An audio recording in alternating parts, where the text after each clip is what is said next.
you can always go back to the timeline where everything started, where everything changed. And if you spend some time, you just sit down and think about it, where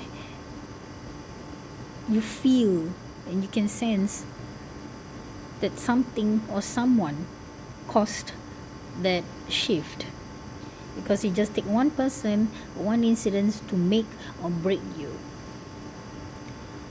So mine, there were many incidents, but the major one was when the year that I was supposed to turn 18.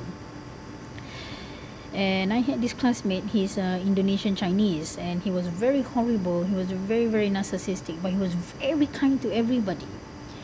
But he will only harass, nitpick,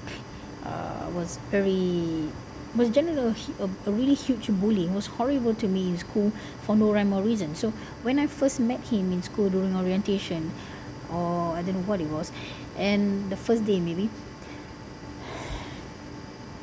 I had this gut feeling, oh, the first word I got was dirty, because I didn't know I had that ability. I had that intuitive thing going on, because of my paternal bloodline, right?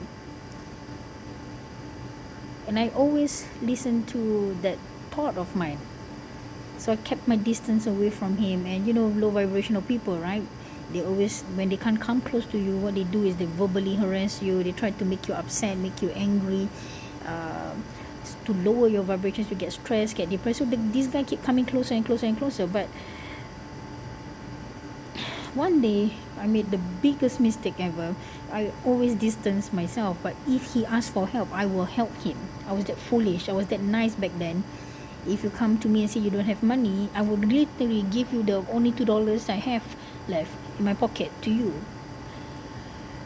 And because I had no boundaries, I was like, I pity people, putting. It took me a long time to realize that I was too passive, I wasn't cunning enough, and I was helping the wrong people.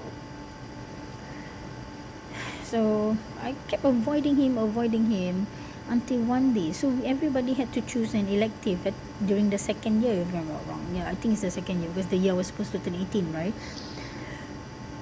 And so when you choose elective, right, not all the classmates that you're originally from will be in that same elective class. So different classes, the students from all different classes will just join the elective. So I forgot what elective it was, and unfortunately, it was me and him from my class, and the rest were from other classes, right?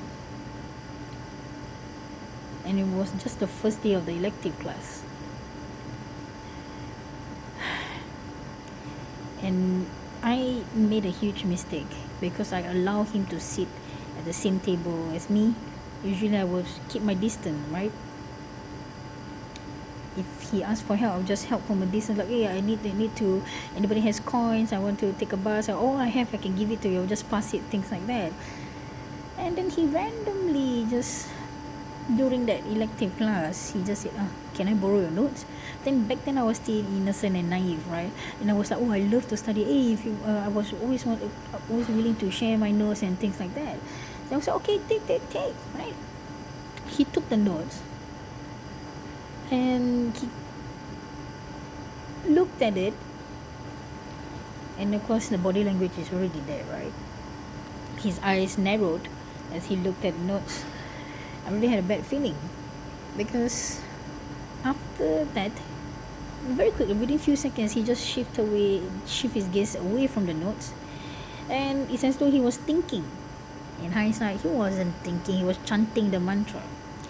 And suddenly, just like that, he had this urgency. Oh, you can take it back, something like that. So, oh, that was foolish. I was still foolish at that point, right? And I was like, oh, it's okay, don't worry, take. And he insisted, he had that urgency, like I said before, and the desperation, the aggressiveness, the urgency to get you to do things that they want. I was foolish. I was really foolish. I should have just refused or whatever it is.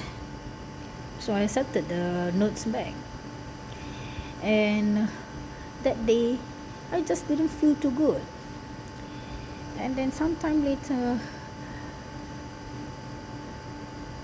one of the school holidays, right, I woke up one morning and I could not move. I could feel, I was conscious, I can hear and could see because my eyes was like wide open. I couldn't even blink. I was frozen on the bed.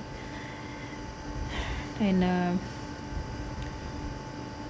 couldn't even speak. Nothing. Was totally paralyzed, right?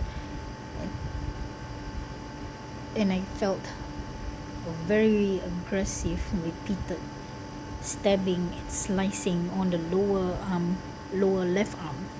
And the slicing was deliberate. It wasn't fast. It was slowly, and it was like gutting your arm. It took a long time. I was like trying to ask for help, but you couldn't even speak.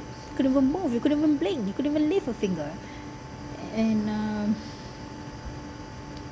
I tried to say whatever prayers. I tried to fight whatever it was. It took quite a while before I could get up, open the door, and by then I was struggling to even walk through the living room, even though it was just a short distance. Houses in Singapore are not small. And I collapsed at the sofa. I was trying to get my brother. My brother was still nice and innocent then, before the Indonesian classmate. Anyway, so I tried to ask him for help, and my brother told me after all that I was slurring, I couldn't speak and things like that. So my brother took the money from my wallet, went to the clinic that I was brought to some time back to get the migraine medication, because I thought it was migraine, he thought it was migraine. But during that process, right, I had this thought, call R, let's call this guy R, okay? I was thinking to myself, even at that point, why would I want to call this dude? Why do I have thoughts of calling this guy? It went on for about 8 hours also. It was very, very painful. I was very traumatized. From then onwards, if my head start feeling any pressure, kind of feel a headache coming, I will panic. So it took a long time. It took a long, long time. In my 30s, it started the year I was supposed to turn 18. And in my 30s, only then did I found out that it was part of Santet, Indonesian ritual. Indonesian voodoo ritual, specifically Javanese voodoo. It took so many years to find out that they were all part of a cult. And it took so many years to find out that it was part of a binding ritual.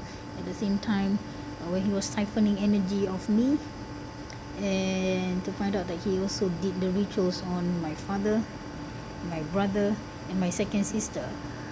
Words cannot describe how much I was panicking when I saw my brother was like pacing back and forth in the room some other time.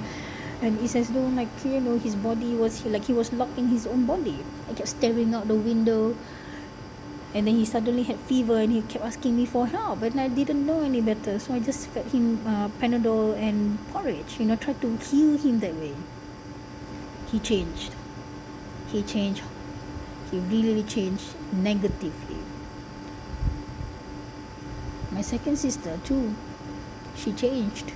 She became so subservient to her then boyfriend, who is now her husband, I only found out in my 30s that he was also part of the Javanese. I suspected he was part of the Javanese cult because I was told that he practiced the rituals as well. He and his family were practicing Javanese ritual, and I tell you, they are the biggest hypocrite. These people will use religion, they will use philanthropies, they will use all kind of the good image act, but they're practicing the opposite. So my sister changed, her second sister, right? She's very nice, naive, and easy to bully, because myself, my brother, and my second sister, we were more on the passive side. I'm sure we all get bullied heavily in school, get bullied at work, because we were just too nice, too passive. You can bully us, and the next day we still be kind to you. That was a mistake. Remember this, when people tell you be kind, that people are telling you to continue to allow mistreatment. Okay, the world doesn't work like that. You have to learn to be aggressive sometimes. You have to learn to be nasty sometimes. You have to learn to be rude sometimes, because people will just want to gaslight you into being nice, into being kind, so that they can continue to bully you and mistreat you. That. Because my father we already saw he was struggling because of stepmother, right? And when I was 18, I think he left. And was horrible to find out that we already had a horrible childhood because of the stepmother, and it was supposed to get better in my 20s because I thought if I study hard, I'm gonna get to good school, so I'm gonna get good job. I can help my brother, can help my sister. Unfortunately, people have plans for you. I was naive. My siblings were the nice one were naive, and we didn't know any better. We didn't know that people. It never crossed our mind. You see, just because it never crossed your mind doesn't mean it didn't cross other people's mind to do it to you. So, can you believe it? Since I can say, round it up to since I was 18. I hadn't even turned 18 yet. Then he did that ritual. And I didn't know because I tried to find healers. Unfortunately, some of the healers gaslighted me. Some refused to tell me the truth. Some don't know, which is understandable. At least they are honest. And that long, as it turned out, he was trying to do binding. He was not trying to do. He did the binding ritual. What do you call that? Spiritual spouse ritual, things like that. And it makes sense now why after the year that I was supposed to turn 18, right after all that incidents, I every now and then I had dreams of a man telling me off. Where do you go? Who are you texting? And I had dreams of people forcing me to get married to a man that I don't even know. And I remember clearly in that dream, I was like, no, I don't want to get married. I don't want to get married. And I thought it was odd. I was only like, I don't even turn 18. Why would I have thoughts of marriage? Because I wasn't the type to care about relationship at that point. I only wanted to study. I cared about my education and my future.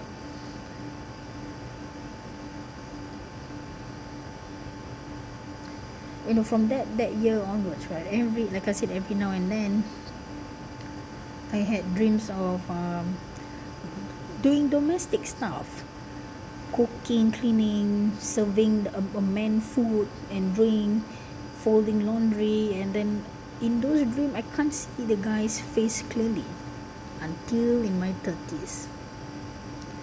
In my 30s, this guy totally didn't bother to block himself, because I shared before, when I consulted a psychic once, he did tell me that he can't see because they blocked the person's face, so he couldn't see who was the one behind it all. So in my 30s, I could clearly see in my mind his face very clearly, and that's how I found out. So why would I have dream of this guy? The last time I saw him, I was in I was 17 or something like that. I never cared about this guy. To me, he was an NPC. He was a nobody, but I still treated him kindly.